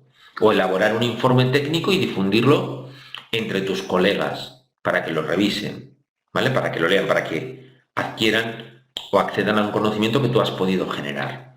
Entonces, siempre voy a señalar la diseminación. Estos elementos, pues conforman o nos permiten decir que hemos generado un conocimiento científico. Tiene que ser objetivo, fuera subjetividad, fuera interpretación, fuera ideología, basado en la realidad, basado en hechos empíricos, que sea replicable, cuyas explicaciones sean lo más sencillas posibles y que sea diseminado o transmitido a otros colegas, ¿vale? Milagro dice, ejemplo de lo anterior, se puede afirmar que la ciencia ha probado cómo funciona nuestro estómago. Esto es válido. Es decir, que sí se puede decir que la ciencia ha aprobado o confirmado algo. ¿Quieres saber mi respuesta? No, eso es absolutamente falso. ¿Vale? No. Principio fundamental. Fíjate, el que tengamos, te lo voy a contar de esta manera, y además es como se explica si habláramos de filosofía de la ciencia. ¿Vale? Todos los cisnes son blancos. ¿Vale? Todos los cisnes son blancos. ¿Es eso cierto o falso? Yo puedo hacer un estudio, me puedo ir aquí a Madrid, al Parque del Retiro, ¿vale? Y medir, si hubiera cisnes, que no los hay, que yo sepa, ¿vale? Ver todos los cisnes del Parque del Retiro y encontrar que son todos blancos. Y concluyo, claro, todos los cisnes son blancos. Me he ido al Parque del Retiro en Madrid y todos son blancos. Maravilloso. Tengo un experimento, un estudio que avala que los cisnes son blancos. ¿Vale? Puedo hacer lo mismo e irme, no sé, a Bogotá, a un parque en Bogotá, ¿vale? Y buscar, ¿vale? Todos los cisnes son blancos. ¿Es eso cierto o falso? Yo puedo hacer un estudio, me puedo ir aquí a Madrid, al Parque del Retiro, ¿vale? Y medir, si hubiera cisnes, que no los hay, que yo sepa, ¿vale? Ver todos los cisnes del Parque del Retiro y encontrar que son todos blancos. Y concluyo, claro, todos los cisnes son blancos. Me he ido al Parque del Retiro en Madrid y todos son blancos. Maravilloso. Tengo un experimento, un estudio que avala que los cisnes son blancos, ¿vale? Puedo hacer lo mismo e irme, no sé, a Bogotá, a un parque en Bogotá, ¿vale? Y buscar todos los cisnes. Y voy a encontrar que todos son blancos. Ya tengo 2 estudios que me demuestran que son blancos, ¿vale? Puedo irme a Alemania, ¿vale?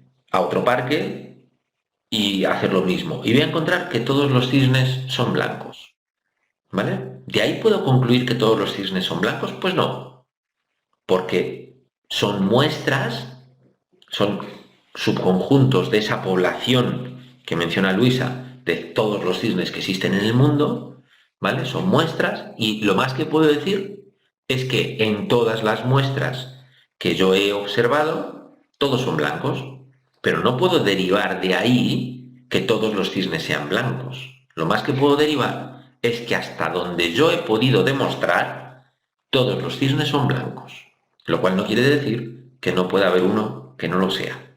¿Vale? Pues ahora vuelvo contigo, Milagro. ¿Se puede afirmar que la ciencia ha probado cómo funciona nuestro estómago? Podemos decir que aplicando un método científico hemos analizado y conocemos todas y absolutamente todos los determinantes del modo en el que funciona nuestro estómago. No. Seguro que no. ¿Vale?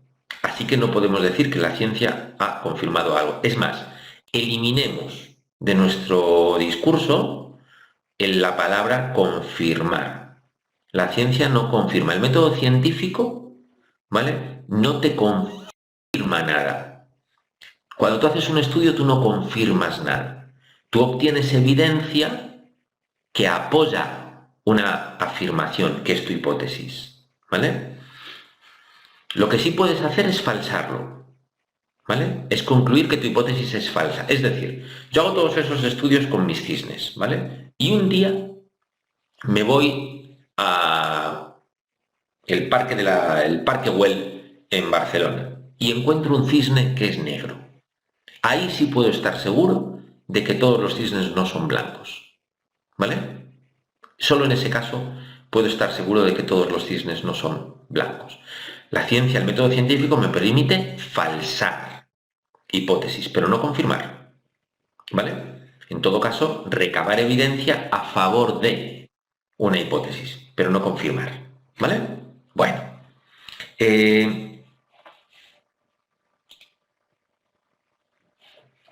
cuando nos acercamos a un fenómeno, podemos trabajar a 2 niveles distintos. Podemos intentar describir lo que pasa, describir con precisión y objetividad una realidad particular, ¿vale?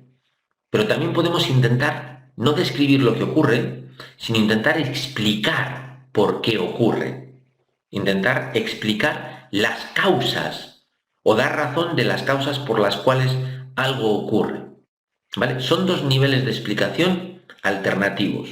Uno es descriptivo, pero el otro es más teórico, hipotético. Alude a causas de... Yo puedo describir las conductas agresivas que ocurren en un aula, o puedo preguntarme cuáles son las causas de que ocurran esas conductas agresivas. Son 2 niveles de análisis distintos. Yo voy a poder desarrollar estudios a esos niveles de análisis.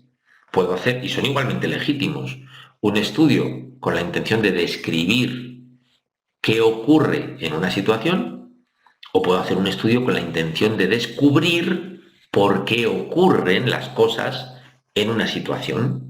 ¿Vale? Son 2 niveles de análisis que tenemos que tener presentes. Hoy es una sesión introductoria, todo esto va a ir saliendo en repetidas ocasiones, ¿vale? ¿Y cómo puedo operar para generar ese conocimiento? Pues fijaos, hay varias maneras de hacerlo. Normalmente, ¿cómo transito, ¿vale?, de ese descriptivo al nivel explicativo, del explicativo al descriptivo? Fijaos, ahí vamos a hablar de tipos de razonamiento, cómo trabajamos para interpretar, para explicar una realidad. Pues podemos ir de lo particular a lo general. Yo puedo, en la realidad de un aula, ¿vale?, observar, describir cómo interactúan los niños entre sí, voy de los hechos particulares, con la intención de identificar reglas, principios, leyes, ¿vale? Leyes generales que me permitan dar razón de eso que yo he observado.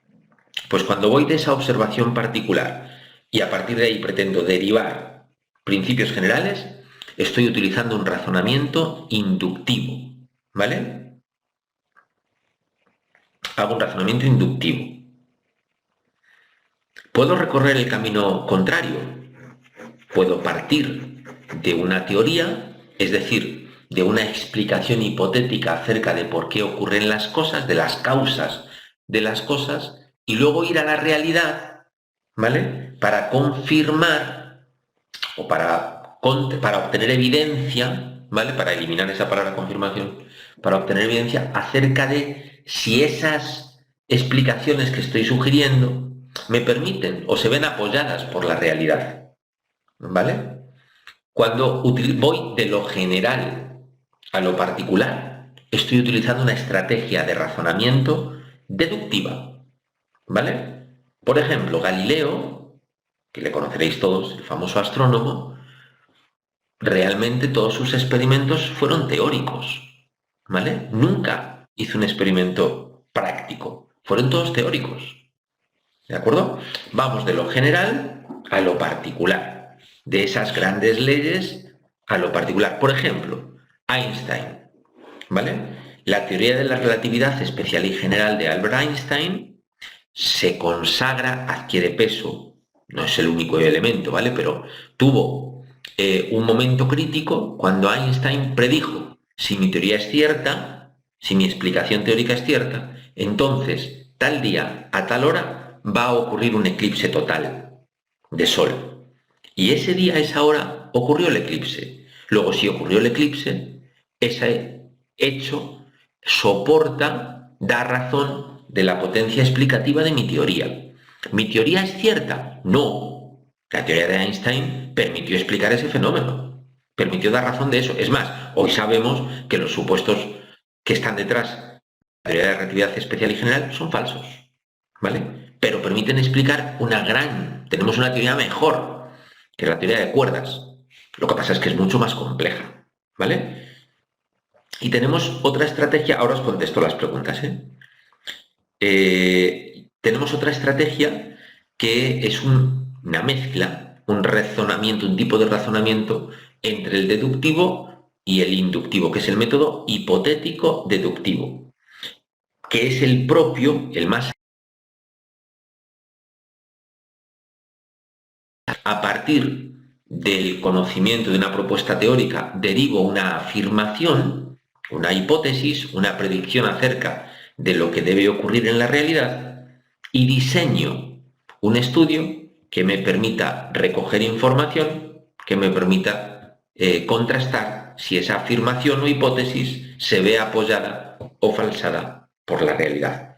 ¿Vale? Mayeli, os pongo ejemplos. A ver, razonamiento inductivo. Voy de lo particular a lo general, ¿vale? Mira, os pongo un ejemplo que esto es real. Si vosotros pusierais en una hoja que tengáis delante dos líneas verticales, separadas por unos 5 centímetros, ¿vale? Y cogéis un bolígrafo, tomáis un bolí, ¿vale? Y tratáis de ir de una línea vertical a la otra, ¿vale? Primero lo hacéis despacito, ¿vale? Luego lo hacéis más rápido y luego mucho más rápido, ¿vale? Y luego muy, muy, muy, muy rápido. ¿Qué vamos a medir ahí? Es un dato, no puede ser más observable, ¿vale? Y vamos a medir la precisión de esas líneas entre los márgenes. Cuando vais muy despacito, pues vais a ver que no salís, ¿vale? Si vas más rápido, pues seguramente tu precisión entre esas dos líneas verticales es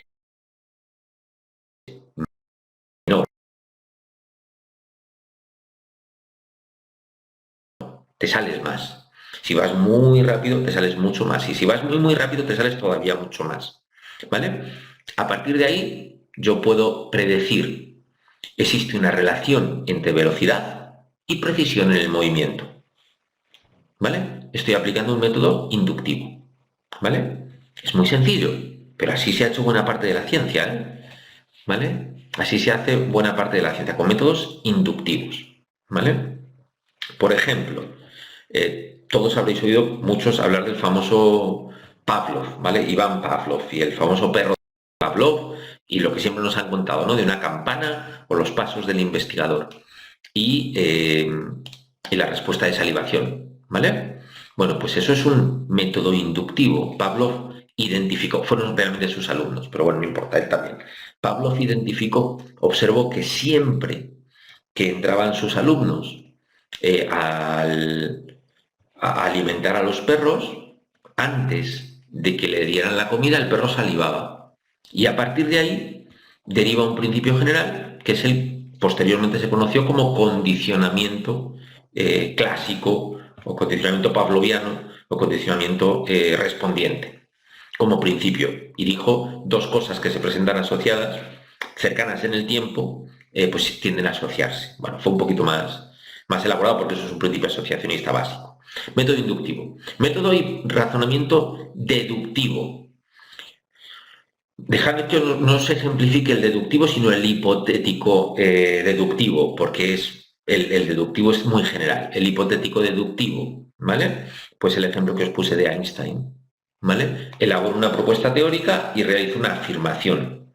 Tal día, tal hora va a ocurrir un eclipse solar. Y luego voy a la realidad y observo que efectivamente eso ocurrió. Puedo ir a la realidad, como fue el caso de Einstein, simplemente a observarla, o puedo crear una realidad, un experimento, ¿vale? Que me permita contrastar si esa afirmación realmente se ve apoyada por la evidencia, por los datos. No sé si te queda más claro, Mayeli, ¿vale? Luisa, dices, yo hago una pregunta de investigación en la que busco si sea positivo el resultado y sale negativo, entonces la tesis no es válida. No es que la tesis no sea válida, es que tu hipótesis es falsada por la realidad, Luisa, ¿vale? Pero eso no quiere decir que no sea, tu investigación sea mala, ¿vale? Si te refieres a eso. Si la tesis, es que el concepto de tesis ahí creo que está mal utilizado. La tesis como la propuesta, bueno, normalmente no es una tesis, es una hipótesis. Y no es que no sea válida, es que es falsada por la realidad. Y hay estudios maravillosos. Es más, lo que uno busca en un estudio siempre, en general, es que los datos falsen tu hipótesis, porque solo cuando la falsas estás seguro de que realmente eso no es así, ¿vale?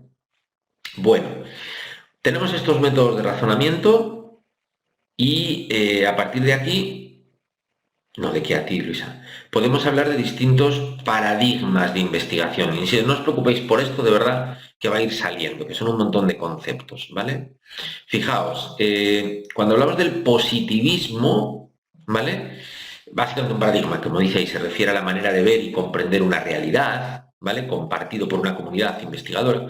Pues hay varias maneras de comprender, de acercarnos a esa realidad, ¿vale? Nos podemos acercar de una manera positivista, desde el positivismo, ¿vale? Y ahí lo que intentamos, cuando nos acercamos desde un paradigma positivista, buscamos explicar un fenómeno que entendemos que es objetivo, y buscamos explicarlo a partir de principios, de leyes, de teorías generales, ¿vale? Bueno, pues esto se vincula, y solo os lo voy a introducir y nada más, se vincula normalmente con el uso de una metodología cuantitativa, ¿vale? Y con el uso de un paradigma hipotético deductivo. Claro, si quiero explicar los fenómenos a partir de leyes o principios generales, pues normalmente esos principios o esas leyes me permiten enunciar hipótesis y luego me voy a la realidad a estudiarlo. Cuando hago eso, a eso subyace un paradigma positivista. Mi objetivo, cuando hago eso, y un método cuantitativo, mi objetivo es explicar un fenómeno, explicar las causas de un fenómeno. Pero hay veces que yo no busco explicar las causas del fenómeno, yo no busco explicar por qué los niños son agresivos, sino que busco describir un fenómeno, busco describir la realidad de mi aula, no explicar por qué las cosas ocurren en mi aula, sino describir lo que ocurre en mi aula. Y en esos casos digo que utilizo un paradigma cognitivista o fenomenológico, ¿vale? Intento comprender una realidad particular. El paradigma fenomenológico o cognitivista es altamente contextualizado, ¿vale? Intento comprender una realidad muy particular, lo que pasa en esa realidad. Bueno, pues suelo utilizar cuando hago ese tipo de investigación, cuando me acerco desde ese marco de referencia, un enfoque cualitativo y utilizo ciertos instrumentos. Y suelo utilizar un razonamiento inductivo, ¿vale? Voy de lo particular a lo general. Fijaos entonces, enfoque positivista, ¿vale?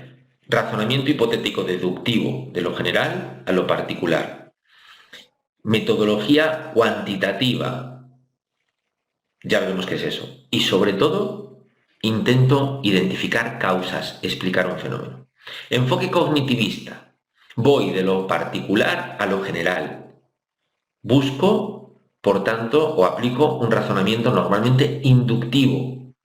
Suelo utilizar un enfoque o metodología cualitativa, ¿de acuerdo? Y mi objetivo es comprender o describir un fenómeno. Dos paradigmas distintos, ¿vale?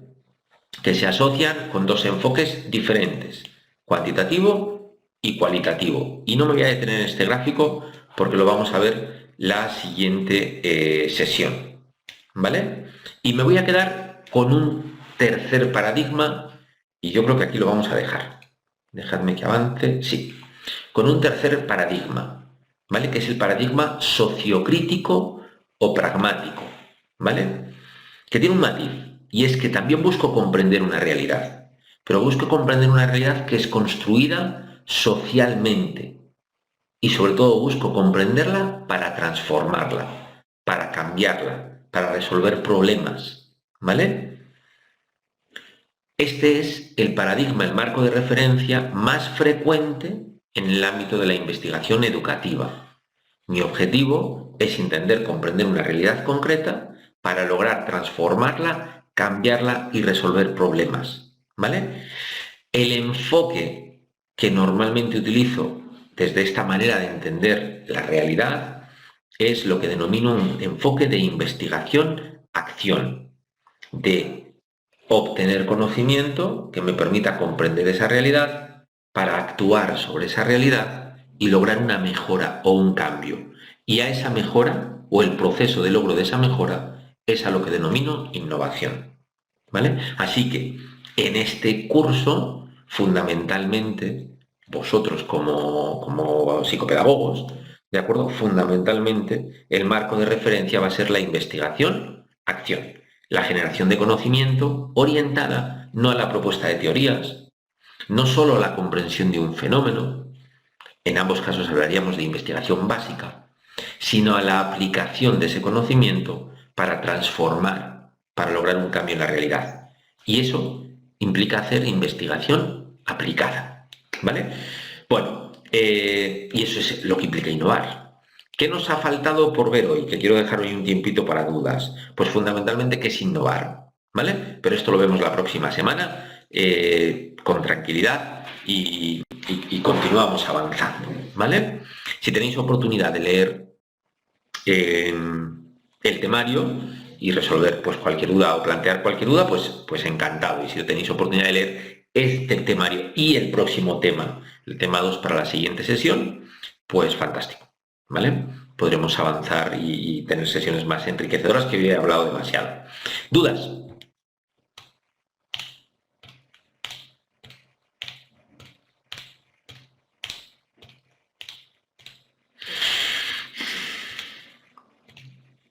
¿No hay dudas? Bueno, espero no haberos aburrido. Sé que es una sesión, igual son muchos conceptos, pero bueno, espero haber sido claro con las explicaciones. Leedlos, por favor, el tema. No os preocupéis porque no os tenéis que aprender estos conceptos de memoria, ni mucho menos. No se trata de eso. En el máster no tenemos esa intención. Y bueno, cualquier duda, revisadlo y bueno, pues la siguiente sesión lo podemos discutir, ¿vale? Intentaré poneros muchos ejemplos, siempre. ¿vale? Pero en cualquier caso, revisarlos. Es importante el ejemplo, pero también entender el concepto, ¿vale? Para que vosotros podáis poner vuestros propios ejemplos.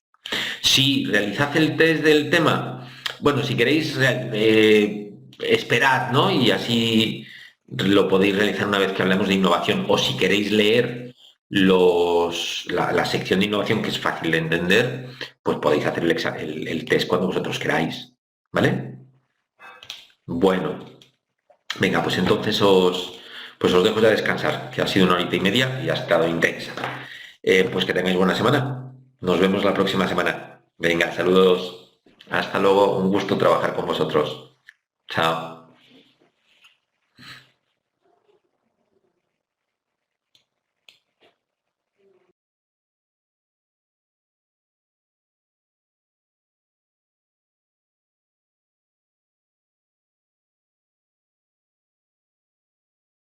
Buenas tardes, ¿cómo estáis? ¿Qué tal todo? Bueno, muchas gracias. Perdón por esta pequeña demora, pero es que acaba de terminar una clase y pues iba a ir a por agua. Muchas gracias por la espera. Bueno, os voy a abrir los micrófonos, como siempre, por si alguno queréis, en algún momento queréis intervenir, pues ya sabéis que no tenéis más que conectar, abrir el micrófono y bienvenido.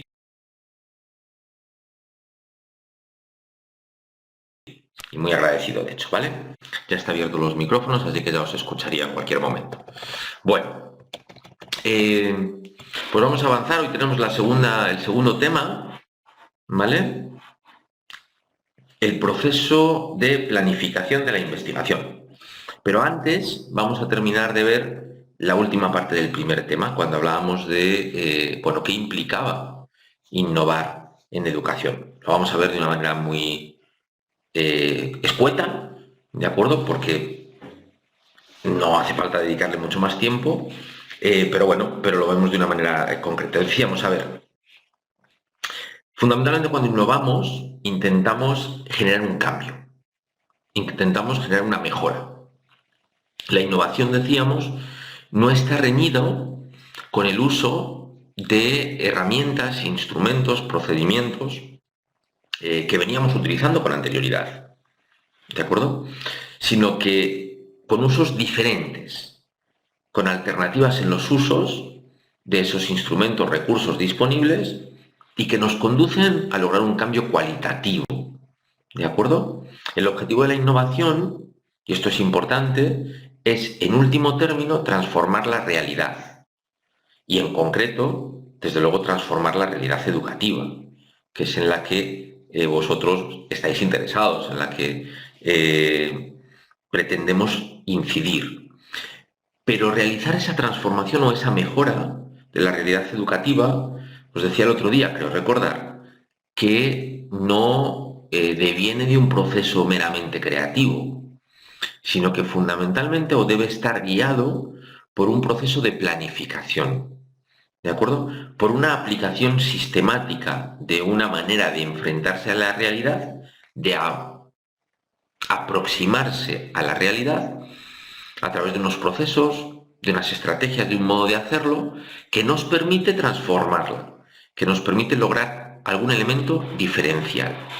Y ese elemento diferencial es en lo que consiste la innovación. Innovar, por tanto, implica lograr una mejoría, lograr un cambio, y eso es lo definitorio de la innovación. Lo que no es definitorio de la innovación, ¿de acuerdo?, es el uso, por ejemplo, de una tecnología novedosa. Lo digo de manera clara. Por el hecho de que tú introduzcas tablets hace unos años en el aula, no implica que estés innovando. Pero si tú utilizas las tablets para presentar a través de ese recurso unos contenidos de una alternativa, de una manera interactiva, que permiten lograr una mejoría en el proceso de enseñanza-aprendizaje, eso sí es una innovación. Pero la innovación no es la tablet. La innovación es el uso o la presentación alternativa de los recursos de una manera tal que logras una mejoría en el proceso de enseñanza-aprendizaje. ¿De acuerdo? Así que el uso de nuevas tecnologías, o de lo que conocemos como nuevas tecnologías, o conocíamos como nuevas tecnologías, a ver si consigo quitar esto de aquí que me está estorbando. Vaya hombre, os acabo de quitar el micrófono a todos. Perdonad, es que me aparece una cosa aquí que es molesta como no os imagináis. Micrófono, vale. Ahora, es molesta porque no me permite ver lo que escribís. Entonces, lo que define una innovación, el uso de nuevas tecnologías, ¿vale? No es una innovación, ¿vale? Lo que es una innovación es qué hacemos con esas nuevas tecnologías. Bueno, y para poder innovar es entonces fundamental poder investigar y realizar, o más que investigar, la innovación se tiene que fundamentar en un adecuado conocimiento de la realidad. Porque la realidad que, como dice Liliana, sobre la cual queremos transformar y mejorar. ¿Y cómo logramos un amplio conocimiento de la realidad? Pues a través de procesos de investigación, a través de procesos de generación de conocimiento o de acceso al conocimiento de otros. ¿Vale? Fijaos esta cita de Navarro. Dice, la investigación es útil para construir la nueva base de conocimiento que permitirá afrontar nuevas necesidades educativas de forma más precisa y que facilitará la toma de decisiones. Y esto se trata de uno de los dos ejes del proceso de innovación. Por otro lado, el proceso de innovaciones educativas, a través de la puesta en marcha de proyectos, ¿sí?, es el otro eje del proceso. La práctica que legitima la investigación. La combinación de ambas es a lo que denominamos I más D, denominábamos I más D, y actualmente I más D más I. Investigación más desarrollo e innovación, o investigación más desarrollo más innovación. Hace unos años, hace 20 años, hablábamos mucho del I más D, de la investigación y desarrollo. Ahora hablamos de I más D más I. Investigación y desarrollo orientado a una mejora, orientado a un cambio. Es una investigación y un desarrollo dirigido a mejorar una realidad, no solamente a desarrollar nuevas maneras. ¿Vale? Mayeli, dices, un ejemplo desde el ámbito de la psicopedagogía, ¿como cuál sería? Teniendo en cuenta los parámetros mencionados de investigación y generación de conocimiento. A ver, vale, buena pregunta, vamos a ver. Por ejemplo, yo te diría que los métodos Montessori de educación, ¿de acuerdo?, fueron una innovación educativa en su momento. ¿Vale? Conocer el contexto del estudiante, todos sus grupos, sería una innovación, en mi opinión. ¿Por qué? Porque trabajaba con recursos, con materiales que estaban, algunos los creaban, estoy de acuerdo, pero otros eran materiales de uso cotidiano que, abordados y trabajados de una manera determinada, en eso consistía la propuesta del método Montessori, permitía que mejorara el proceso de enseñanza-aprendizaje y la adquisición, por ejemplo, de fundamentos o de una lógica matemática. ¿De acuerdo? Creo que es una innovación en el aula. Todas estas herramientas, por ejemplo, como SmartTIC, que es una herramienta para la enseñanza de la matemática, ¿de acuerdo?, creo que son innovaciones, porque aunque utilizan un entorno digital, ¿de acuerdo?, lo que hacen es presentar una serie de estímulos o de situaciones, aparentemente en una modalidad juego, que hacen que tú estés altamente motivado por el aprendizaje y adquieras conceptos de una manera diferente y de una manera más sólida de la que lo adquirirías en una clase presencial en el aula. ¿Vale? Por tanto, yo diría que son un tipo de innovación. Por ejemplo, yo creo que la UNIR es altamente innovadora, o fue altamente innovadora con una educación a través de esta metodología que denominan, lo vais a ver en una de las actividades que vamos a realizar, ¿vale?, que denominan metodologías, en este caso nosotros estamos utilizando una metodología síncrona, ¿vale?, pero utilizando un recurso digital que ahí estaba disponible, de una manera que permite una mejora del proceso de enseñanza-aprendizaje y permite, además, a poder acceder a otra, trasladar la formación a lugares de los que de otro modo no sería factible o implicaría un costo muy alto para los alumnos y también para las propias universidades. ¿vale? Y me parece, por tanto, que es un proceso planificado, es un proceso de innovación educativa. Esas voces, no sé si es algo particular o es algo general. Yo escucho bien, tal vez apagad vuestros micrófonos, salvo que no vayáis o salvo que vayáis a intervenir. Por ejemplo, Liliana, esa es una buena manera de innovación educativa, la educación hospitalaria, ¿vale? Que permite, a través de las aulas hospitalarias, trasladar los procesos formativos adaptados a la realidad del niño,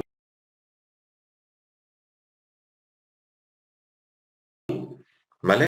Para lograr una mejora en el proceso educativo. Me parece que es una innovación que desde los hospitales se ha desarrollado fantástica. ¿De acuerdo? Y si yo no recuerdo mal, algún país latinoamericano fue el pionero en implementarla, ¿eh? No es Europa ni Estados Unidos, perdón, no América, sino Estados Unidos. Yo creo que fueron países latinoamericanos los pioneros, pero no me hagáis demasiado caso, ¿vale? Tendría que revisarlo. Entonces, fijaos, el proceso, hay una enorme relación entonces entre investigación e innovación educativa, ¿vale? Hay un proceso que va desde la evaluación del análisis de una realidad, de la identificación de unas necesidades no cubiertas que deben ser satisfechas mediante en el aula, a través de los docentes, mediante el proceso de enseñanza-aprendizaje. Hay un proceso de puesta en marcha a partir de ese análisis previo, de esa evaluación de la realidad, de ese ejercicio de investigación que nos lleva a conocer la realidad a la que nos enfrentamos. Hay un proceso de puesta en marcha, de aplicación de una intervención, ¿de acuerdo?, que termina con una acción, con la puesta en marcha de un programa de cambio, la parte práctica, la parte del trabajo de campo, que nos permite cambiar esa realidad y transformarla, que a su vez tenemos que evaluar mediante un proceso diagnóstico y que tiene como objetivo poder mejorar la realidad. La investigación no puede ir sin la mano o alejada de la mano del conocimiento educativo, del conocimiento del entorno en el cual la desarrollamos, pero la educación tampoco puede ir sin la mano, alejada de la mano, de procesos de investigación que nos permitan tener un buen conocimiento de la realidad a la que nos enfrentamos. Así que el eje fundamental de este curso es este gráfico. Aquí se reduce en último término toda la asignatura, ¿de acuerdo? Y es que investigación tiene que conducir a la innovación y que las dos son los dos ejes que vertebran la educación. ¿De acuerdo? No podremos mejorar los procesos educativos si no innovamos, y no podremos innovar si no tenemos un conocimiento exhaustivo de la realidad a la que nos enfrentamos. Y ese conocimiento exhaustivo nos lo va a dar tener un conocimiento que nos permita generar datos, generar información, que nos permita investigar. La investigación es, por tanto, el instrumento clave y, por tanto, mi objetivo es introduciros a cómo hacerlo, metodológicamente cómo abordarla, pero es el instrumento clave que nos va a permitir poder desarrollar innovaciones y cambios en el aula. Si no hay un proceso de investigación, insisto, que podemos liderar nosotros o que podemos revisar lo que otros han hecho para obtener ese conocimiento, no vamos a poder desarrollar propuestas de cambio que, en último término, si cuajan en mejoras, se constituyan en innovaciones educativas. ¿De acuerdo? Ir necesariamente de la mano de la investigación y de la innovación. ¿Vale? Bueno, y con esto terminaríamos este tema. Voy a empezar a cargar la otra pantalla y lo que se carga, pues os contesto algunos de los comentarios que estáis haciendo, por ejemplo, Rosalba. Dame un segundito que abro aquí. Innovación educativa. Vale, aquí lo tengo. No tarda en cargarse, no creo que tarde. ¿Vale? Claro, Rosalba, la investigación permite innovar. A ver, la investigación es el instrumento que nos tiene que permitir realizar una innovación. No quiere decir que uno, siempre que haga investigación, le conduzca a una innovación. ¿De acuerdo? La innovación nos va a permitir obtener el conocimiento que necesitaríamos potencialmente para poder proponer un cambio que suponga una mejora y por tanto una innovación. Repito, un cambio que suponga una mejora y por tanto una innovación. Dicho de otro modo, no todo cambio va a suponer una innovación, solo aquellos cambios que conducen a una mejora. ¿Vale? La investigación es el método que nos va a maximizar la probabilidad de que podamos desarrollar cambios que nos conduzcan a mejoras. ¿Vale? Sí, Mayeri, la verdad es que es verdad que el tema es muy interesante y el libro está muy bien. Diana, si no se realiza un proceso riguroso de investigación pero se logra transformar en alguna práctica, ¿cómo se le llama? Casualidad, ¿vale? Perdón, Diana, ¿vale? A ver, eh, casualidad, vamos a ver. Yo te lo voy a poner de otro modo, Diana. Eh,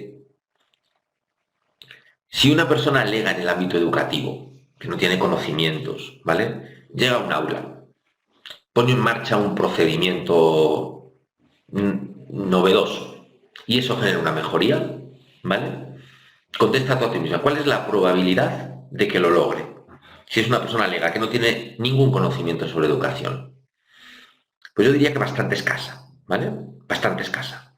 Ahora, si un educador que tiene experiencia en el ámbito educativo, que se ha formado en el ámbito educativo, ¿vale? Que ha trabajado en el ámbito educativo, que ha estudiado, que conoce lo que otros han hecho, llega a un aula y sin necesidad de hacer una investigación, propone un cambio que conduce a una mejoría, tú dirías, ¿esto es casualidad?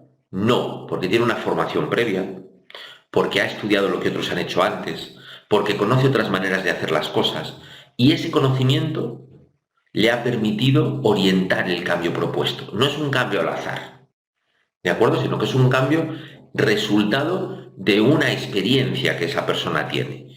Por tanto, la investigación es la herramienta que nos va a permitir incrementar la probabilidad de que podamos proponer cambios innovadores. Pero no quiere decir que no podamos proponer cambios innovadores en ausencia de un trabajo explícito de investigación, especialmente porque va a haber un trabajo, una historia anterior de experiencia. No sé si me estoy explicando, ¿vale?